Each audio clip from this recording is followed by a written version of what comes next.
Hello student, welcome to Parsh International School online classes 12th class drawing के अंदर chapter first south style दक्षिणी चित्र शैली।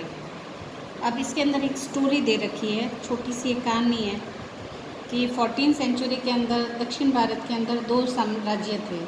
एक था विजयनगर, एक था बहमनी सल्तनत। ये दोनों साम्राज्य बहुत ही ताकतवर थे और इन दोनों के बीच में हमेशा संघर्ष यानी युद्ध चलता रहा। ये दोनों सकारात्मक हमेशा सोचते थे और इन शासकों ने कलाओं की यथाशक्ति संरक्षण व प्रोत्साहन भी इन्होंने दिया। समझ आ गई। साउथ स्टाइल के अंदर दक्षिणी चित्र शैली में कितने राज्य थे? दो। कितने सल्तनत, कौन से राज्य का नाम? एक 1336 में विजयनगर और 1347 ईस्वी में बहमनी सल्तनत। ये दोनों ही बहुत स्ट्रॉन्ग और ताकतवर थे।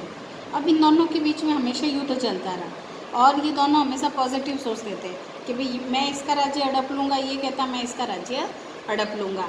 और ये दोनों ही कला को बहुत ही ज़्यादा महत्व देते थे। विजयनगर साम्राज्य की स्थापना किसने करी थी? हरिहर और बुक्का ने। ये कई बार क्वेश्चन पूछा गया है, इसमें बहुत कम क्वेश्चन बनते हैं कि विजयनगर साम्राज्य की स्थापना किसने की थी? हरिहर और बुक्का ने। साउथ चित्र शैली कब अपने स्थायित्व में आई? तो 14th सेंचुरी में विजयनगर साम्राज्य हरिहर और बुक्का नामक दो भाइयों ने इसकी स्थापना की। यह दक्षिण का एक वैभवशाली साम्राज्य बन गया। थोड़े ही टाइम में ये दक्षिण का एक वैभवशाली साम्राज्य बन गया था और जिसका विस्तार कृष्णा से लेकर के कावेरी तथा बंगाल की खाड़ी से लेकर के अरब सागर तक फैल गया था। इतना बड़ा साम्राज्य इसका हो गया। इस राज्य में सनातन संस्कृति, कला, साहित्य की काफ़ी उन्नति हुई थी। यानी वो कलाकारों को बहुत ही ज़्यादा महत्व देता था और संरक्षण भी देता था, उन्हें रखता था कलाकारों को। और इसका राजा था राजा कृष्णदेव। इस साम्राज्य का सबसे सर्वश्रेष्ठ राजा था जिसके काल में विजयनगर साम्राज्य की क्या हुई थी? वृद्धि हुई थी। विजयनगर की चित्रकला में अजंता की छाप दिखाई देती है। यानी ऐसा लगता है विजयनगर का जो ये क्षेत्र था, अजंता की जो गुफाएं, अजंता के एलोरा और अजंता की जो गुफाएं हैं उनमें जो चित्रकारी कर रखी है उसके समान यहाँ पर चित्रकारी देखने को मिलती है। हालांकि अपभ्रंश शैली के लक्षण भी यहाँ पर उपस्थित है। लेपाक्षी वीरभद्र मंदिर की भित्तियों पर अंकित विजयनगर की चित्रकला के अद्भुत उदाहरण भी यहाँ पर देखने को मिलते हैं। एक मंदिर है लेपाक्षी वीरभद्र और उसकी जो दीवारों पर जो चित्र अंकित है वो विजयनगर की चित्रकला के अद्भुत उदाहरण वहाँ पर देखने को मिल रहा है। शिव के विविध अवतार चित्रों में क्या दिखता था? शिव के विविध अवतार थे, दिव्य प्राणी, भगवान विष्णु, संत, संगीतज्ञ आदि का अनुपम रूपांकन इन दीवारों पर किया गया था। फिर आता है विजयनगर साम्राज्य के समानांतर ही एक और साम्राज्य पनपा। वो कौन सा था? बहमनी सल्तनत। कौन सा साम्राज्य था? बहमनी सल्तनत। और बहमनी सल्तनत था। बहमनी सल्तनत ने क्या किया? इसका राजा था, इस रियासत में फिरोज शाह बहमनी, विद्वान और कला प्रेमी था। इसका राजा था। इस सल्तनत का नाम सुल्तान अलाउद्दीन बहमद शाह के नाम पर बहमनी सल्तनत पड़ा। और इस साम्राज्य की सबसे बड़ी बात यह है कि ये कला प्रेमी बहुत ज़्यादा था, विद्वान भी था और कला को आश्रय देने वाला राजा था। वह विविध भाषाओं के साथ गणित और विज्ञान में भी बहुत रुचि रखता था। इस सल्तनत ने उत्तर व दक्षिण के मध्य सांस्कृतिक सेतु का कार्य भी किया। इस राज्य में ईरानी प्रभाव वाली चित्रकला का विकास हुआ है और यहाँ पर पनपी कला इतिहास में दक्षिण शैली कहलाती है। अहमद शाह वली बहमनी ने बीदर दुर्ग के रंग महल में बेल बूटों की प्रधानता वाला चित्रांकन भी कराया। बहुत ही अहमद शाह ने क्या कराया? बहमनी ने बीदर दुर्ग के अंदर है ना रंग बिरंगे बेल बूटे वाले चित्रकारी कराई क्योंकि इन्हें चित्रकला से बहुत प्यार था। ये होगी इनके राजाओं की बात। अब बहमनी शासक धर्मपीरू थे। कैसे शासक थे? धर्मपीरू शासक थे और सनातनी कला को न तो अपनाए पाए और ना ही उसे कुछ सीख पाए क्योंकि ये अपने धर्म को सबसे ज़्यादा मानने वाले थे। अब ये देखो, ये इनमें क्या पढ़ने लगी, धीरे धीरे 15वीं शताब्दी आती, इनमें लोलुपतावश आपस में लड़ पड़े और ये रियासत 5 भागों में बढ़ गई। कितने भागों में बढ़ गई? 5। अहमदनगर, बीजापुर, गोलकुंडा, बिरार और बिदर। आपको तो सिर्फ इतना लिखना है कि बहमनी सल्तनत मतलब लालच के कारण ये 5 साम्राज्य में बढ़ गई। अहमदनगर, बीजापुर, गोलकुंडा, बिरार और बिदर। लेकिन सत्ता विस्तार की कामना इन 5 राज्यों ने एक होकर के विजयनगर गौरवशाली राज्य पर परास्त कर दिया और पुनः 5 अलग हो गए और बाद में अहमदनगर ने बिरार को ले लिया और बीजापुर ने बिदर को और अपने अधीन कर लिया। पहले ये 5 अलग हो गए, अब इन्हें ये लगा कि अगर हम अलग रहे तो हम विजयनगर को नहीं हरा पाएंगे, इसलिए इन 5 मिल गए, एक हो गए और उन्होंने विजयनगर साम्राज्य को हरा लिया।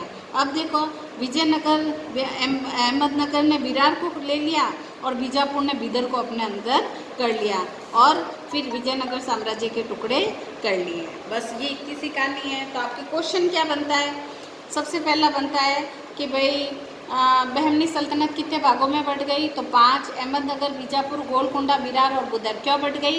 क्योंकि यहाँ पर लालच आ गया था इनको कि भाई ये अपने अपने धर्म की बात करने लग गए, अपना अपना स्वार्थ साधने लग गए। विजयनगर साम्राज्य की स्थापना किसने की? हरिहर और बुक्का ने। और विजयनगर साम्राज्य का सबसे शक्तिशाली राजा कौन था? राजा कृष्णदेव। बस ये क्वेश्चन खत्म। फिर नेक्स्ट आता है, ऐतिहासिक दृष्टि से इन रियासतों की कला महत्वपूर्णता बहुत अधिक रही है। यहाँ की कला किससे समकक्ष थी? ईरानी। तो क्वेश्चन पूछा जाएगा, दक्षिणी चित्र शैली किस कला से प्रभावित थी? तो आप लिखोगे ईरानी कला से। परंतु मुगल कला से भी भिन्न है। कला इतिहास हरमेन गोइटस के अनुसार दक्षिणी चित्रकला पर दक्षिणी ईरानी व अरेबियन चित्रकला का प्रभाव पड़ा। तो आप क्या लिखोगे? दक्षिणी चित्र शैली पर किसका प्रभाव पड़ा? तो ईरानी और अरेबियन दोनों, ठीक है। और मुगल चित्रकला पर उसकी ईरानी व तुर्की कला का भी प्रभाव दिखाई देता है। यानी जो चित्रकला हुई थी उस पर ईरानी और तुर्की, क्योंकि ये लोग कहाँ से आए थे? तुर्क से। कहाँ से आए थे? तुर्किस्तान की कला को भी ये बहमनी सल्तनत का जो राजा था वो तुर्क था, इसलिए यहाँ का तुर्क की चित्रकला का प्रभाव पड़ा। अब ये 3 साम्राज्य में बढ़ गए। कौन कौन से? अहमदनगर, गोलकुंडा और बीजापुर। ये 3 साम्राज्यों में ये बढ़ गए। विजयनगर भी इसमें इंक्लूड हो गया और बहमनी सल्तनत के 3 टुकड़े हो गए। अहमदनगर हो गया। अब इसके कौन से राजा थे और उन्होंने कौन कौन सी चित्रकारी कराई? सबसे पहले अहमदनगर। विजयनगर साम्राज्य को हराने में अहमदनगर की महत्वपूर्ण भूमिका सुल्तान हुसैन निमाशाही को रही है। अहम भूमिका थी। उसकी मृत्यु के पश्चात उसका बालक मुर्तजा को वारिस घोषित किया गया। कौन बना? मुर्तजा। परंतु राज्य का कामकाज मुर्तजा की मां संभालती रही। बाद में अकबर की सहायता से मुर्तजा से उसके छोटे भाई बुरहान ने सत्ता हासिल कर ली। अकबर ने इसको हटा दिया और इसके छोटे भाई को सत्ता दे दी। तो क्वेश्चन क्या बनता है? अहमदनगर का राजा कौन था? सुल्तान हुसैन निमाशाही। और इसके साम्राज्य कौन संभालता था? इसकी माता मुर्तज़ा। उसकी मृत्यु के बाद मुर्तज़ा को वारिस घोषित किया गया और मुर्तज़ा की माँ उसका कामकाज संभालती थी और उसका छोटा भाई है ना बुरहान, अकबर ने क्या किया? मुर्तज़ा से उसका साम्राज्य छीन लिया और छोटे भाई बुरहान को दे दिया। मुर्तज़ा के समय तारीख़-ए-हुसैन-शाही नामक ग्रंथ लिखा गया। अंडरलाइन करना, क्वेश्चन पूछा जाता है अहमदनगर साम्राज्य में कौन सा ग्रंथ लिखा गया? तो तारीख़-ए-हुसैन-शाही। इस समय पर मालवा के नियामतनामा का प्रभाव दिखाई देता है, सबसे बड़ी बात। और यहाँ का हुसैन जो था, इस ग्रंथ में हुसैन निज़ाम शाही के विवाह दृश्यों में नारी आतियों का मनोरम व भावपूर्ण चित्रांकन किया गया है। यानी ये देखो हुसैन शाही का एक दृश्य है, स्त्रियों के दृश्य इसमें दिखाई दे रहे हैं। और यहाँ पर चित्र का रागमाला, चित्रावली, अंकित राग इंडोल, यह अद्भुत ये चित्र दिखाया गया था। ऊंचा गोलाकार क्षितिज इस शैली की विशेषता है। बाद में मुगलिया प्रभाव के कारण यहाँ चमकदार रंग, सुनहरी आसमान और अलंकृत प्रकृति का अलंकरण हुआ। क्योंकि अकबर ने उसको छोटे पुत्र को दिला दिया साम्राज्य, तो धीरे धीरे यहाँ की चित्रकला भी अकबर मुगलिया प्रभाव दिखाई देने लगा। तो क्वेश्चन बनता है कि भाई यहाँ का राजा कौन था, ठीक है। और फिर इसका मुर्तज़ा को वारिस घोषित कर दिया। उसके बाद मुर्तज़ा की माँ इसका कार्यभार संभालती थी और मुर्तज़ा के छोटे भाई बुरहान को इसका साम्राज्य दे दिया गया। कल पढ़ेंगे बीजापुर और गोलकुंडा। Thank you.